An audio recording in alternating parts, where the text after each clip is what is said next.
All right, so I wanted to do a video just on 36. Now, this particular problem, because we don't know about law of signs yet, is going to be really awful algebraically.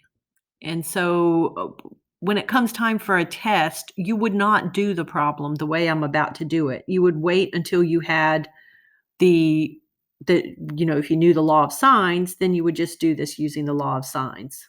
Okay. So really, I just want you to kind of see it more as a motivation for what's going to be so great about knowing the law of signs later because of how hard this one is going to turn out to be.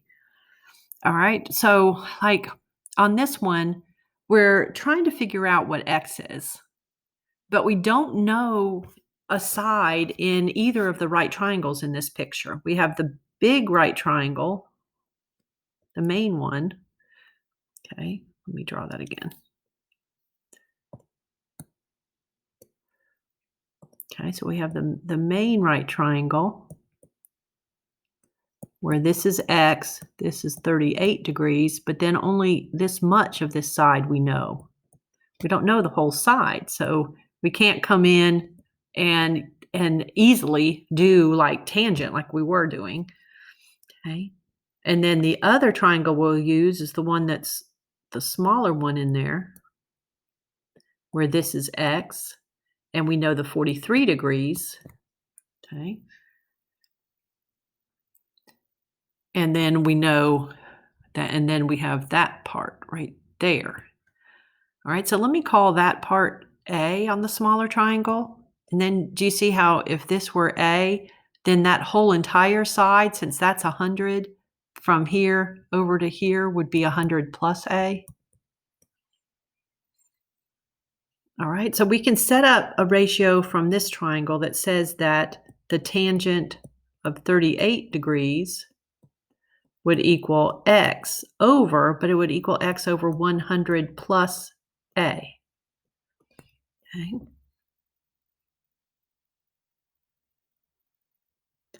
Well, that's really kind of awful. Then I could do one from here that's not so bad that says the tangent of 43 degrees equals X over A.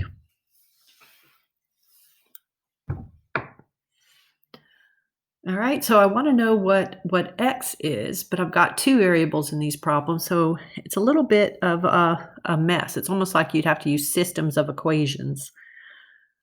So we actually are, in a sense, using systems of equations. We're going to wind up doing some substitution in here to try to get this all worked out. Okay. All right, so one thing we could do is we could take this bottom equation and we could multiply by A on both sides. Okay. And if I did that, I'd know that X would equal A tangent of 43 degrees. Okay.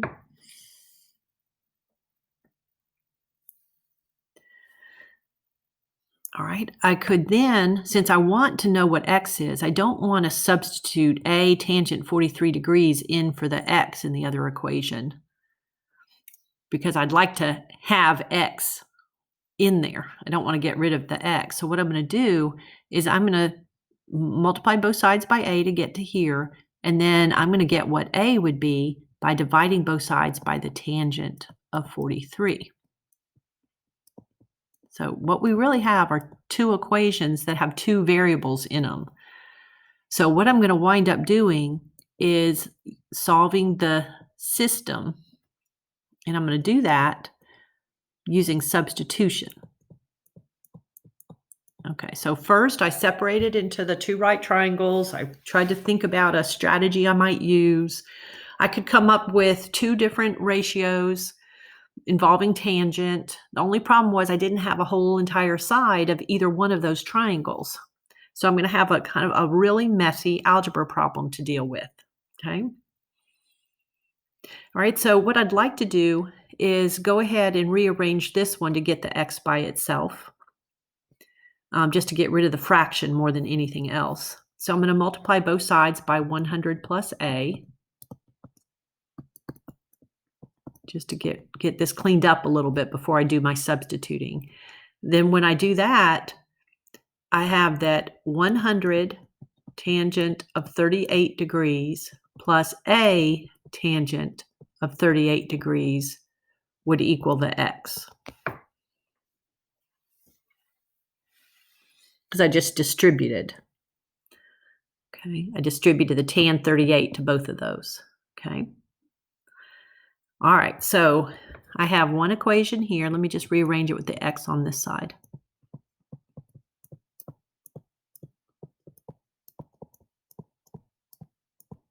Okay. That has an x and an a in it. And then I have another equation with an x and an a in it. And I just want to try to put those two together. And what I'd like is to have the x, because that's really all I need. I don't want to substitute and get rid of the and have the a left. I want to have the x left. So I want to be able to replace the a, get it out of there, and insert something that has the x in it. So that's what I'm going to do now. See how here I know a equals x over tangent of 43? So I'm going to wind up substituting that in place of the a. Okay. So kind of just watch the gist of this. It's really a good motivator for why we sure hope there's another way we can do this problem once we know more. Okay. So this was the basic thing we set up from the small triangle. This was the basic thing we could set up from this one. But the problem was we didn't have an actual side in either triangle given to us. So we have this little intermediate variable we had to use, this little a we had to put in there. And we don't care about what a is, we care about what x is. So I actually have two equations with two unknowns. So that's like a system of equations. It's much harder, but it's kind of like, remember when you used to have problems like this you had to do in algebra? It's kind of like that situation. And one way to handle them is to use substitution, and that's what we're going to do here. All right, so where I'm at is I'm going to take this equation that we have. Let me write it in blue so it really stands out. And I'm going to replace the a with what I know it equals based on the second equation. So I'm going to replace it with x over the tangent of 43 degrees. So I'm going to put that where the a was.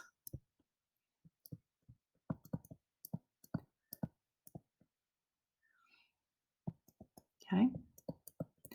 Now, this equation right here has an x in more than one spot. So don't think you can just work out this right-hand side and there you have a. It is harder than that. It's way harder than that. All right, so couple things you might do. You could go ahead and get the decimals for these pieces right here so that your problem looks like just an algebra problem and you get tangent out of the mix. You could do that. That might introduce a lot of Randolph errors and you'd have awful decimals anyway. So I'm just going to keep it in there. But one thing I'd like to do is clear the fraction. So I'm going to multiply through by tangent of 43. So let me change colors on that and make sure you see what's going to happen there. So this is just an awful algebra situation. So just kind of think about it as I do it. So I'd have to multiply the tangent of 43 by each term. So this side would become x tangent of 43. Here I'd have 100 tangent of 43 tangent of 38 degrees. They'd be multiplied, right? Then here the tangent of 43 would cancel and I would just have x tangent of 38 degrees. Okay, so this is like x times some number. This is x times some number. All right, so even though it doesn't look like it, this equation right here really is like having 5x equals, 50 plus 2x. Okay, it's like some number times x, some number plus some number times x. And so, if you had an equation like that, you'd have to bring the 2x over to that side.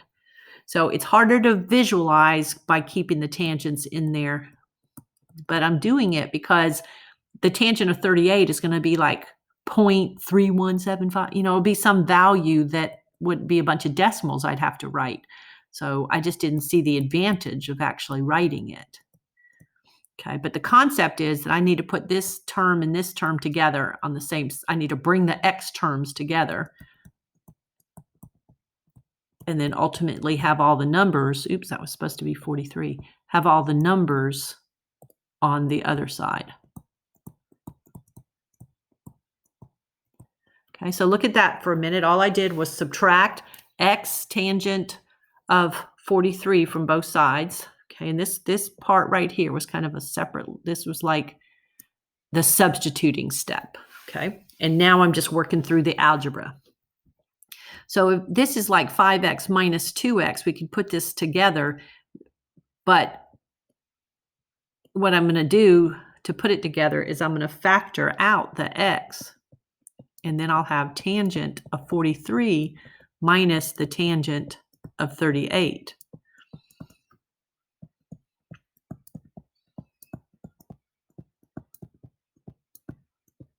Okay. All right, so now at this point, I've got the multiplication in between those two things. I want the x by itself, so now I'm going to just come in and divide. We're really almost done. So I'm going to divide both sides by that quantity.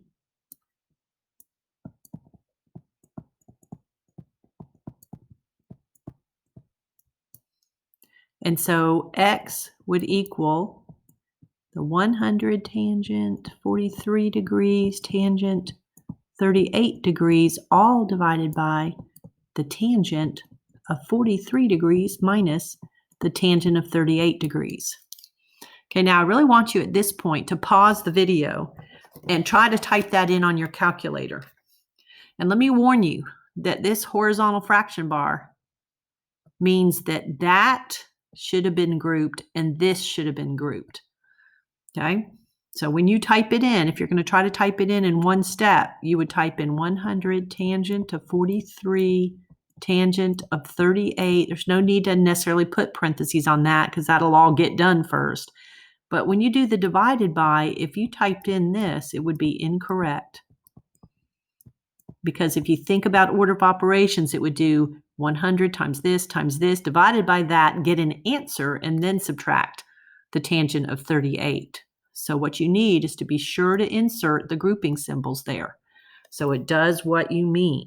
Okay, so let's work this out. Everybody pause the video, just get it all typed in, make sure you can do that okay. Don't forget that watching the parentheses, make sure you're closing the parenthesis after the 43. Okay, and then typing in tangent of the 38. Okay, then divided by parenthesis, do the tangent of 43 minus the tangent of 38. Okay, double check. Hopefully you have a calculator that has two lines so you can run through and see what you typed in. Okay. And when you do, if you type it in all in one step and then round to the nearest whole number, I'm getting 482 for my x. Okay. All right, so that is number 36. Now, please have no real worry. Don't worry right now that, oh my gosh, what in the world? I need to go drop the class. This is crazy. All right. It's going to turn out that this particular problem, once we know the law of sines, is going to turn into a much different problem. Okay. Once we know the law of sines, it's going to allow us to take that original information. And with the law of sines, you don't have to be dealing with a right triangle. So we can be dealing with this triangle. And we can use the law of sines to find that side, which is the hypotenuse of the right triangle over here where we have the x that we need. So when we can do the law of sines, we'll be able to find this, let me do it in blue, this side right here using the law of sines. And then we have a simple problem if we know this side. Then we can just use the sine of 43 equals x over that side. So we'll revisit this. This is a really good motivator for why we want to have the law of sines, okay? All right, I'm not going to continue with additional applications here. Let me just let this be number 36, and then I'll come back in and continue with the worksheet.